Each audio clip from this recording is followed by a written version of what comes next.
Vamos conversar um segundo?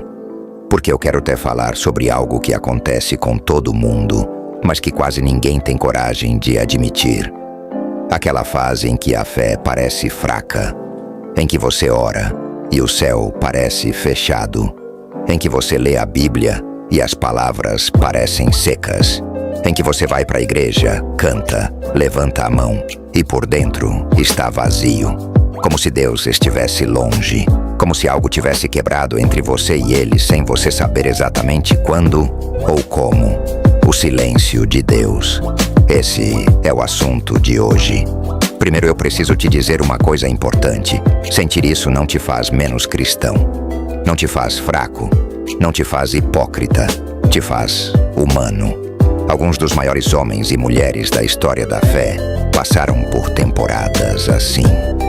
Temporadas em que a presença de Deus parecia distante, em que as promessas pareciam congeladas, em que a vida continuava acontecendo e Deus parecia calado diante de tudo. Davi escreveu no Salmo 22 uma frase que me impressiona toda vez que eu leio. Ele diz: Deus meu, por que me abandonaste? Esse é Davi, o homem segundo o coração de Deus, o rei, o guerreiro, o salmista. E ele estava ali, escrevendo com dor, sentindo o peso do silêncio divino sobre a sua vida. Não fingiu que estava bem. Não construiu uma fachada bonita. Despejou a dor com honestidade diante de Deus. E isso me diz algo muito importante. Você pode ser honesto com Deus sobre o que está sentindo. Ele não se ofende com a sua dúvida. Não se afasta da sua confusão. Não te pune por sentir que Ele está longe. Ele é grande o suficiente para segurar a sua crise de fé sem quebrar.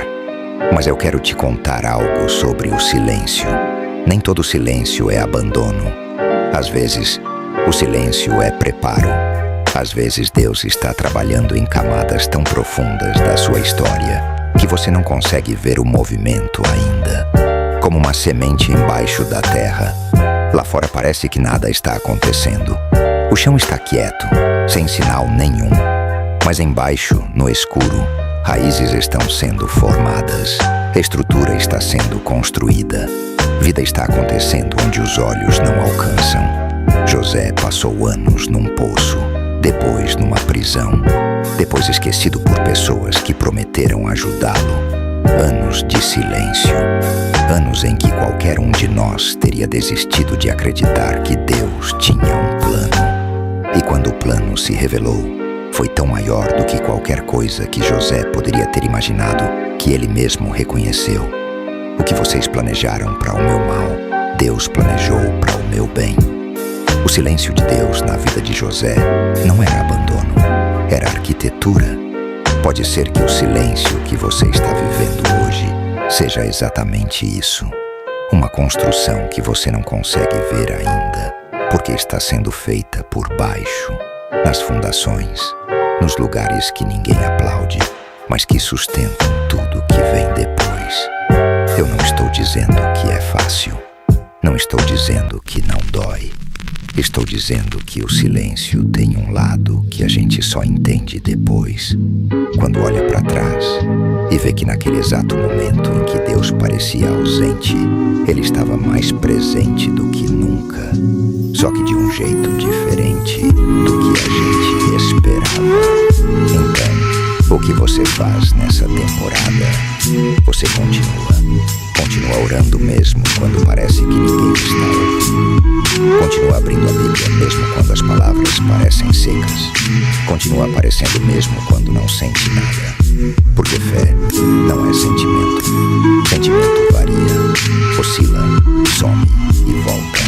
Fé é uma decisão de confiar mesmo quando a tua experiência diz o contrário. E aos poucos, no tempo certo, o silêncio vai sendo preenchido. Não necessariamente com a resposta que você queria, mas com uma presença que vai ficando mais clara, mais real, mais sólida do que qualquer emoção passageira poderia oferecer. Deus não está calado porque não se importa. Está quieto porque está trabalhando. E o que ele está construindo na sua vida vale cada dia de espera. Continua. Ele não esqueceu de você. Boa noite e vai com Deus.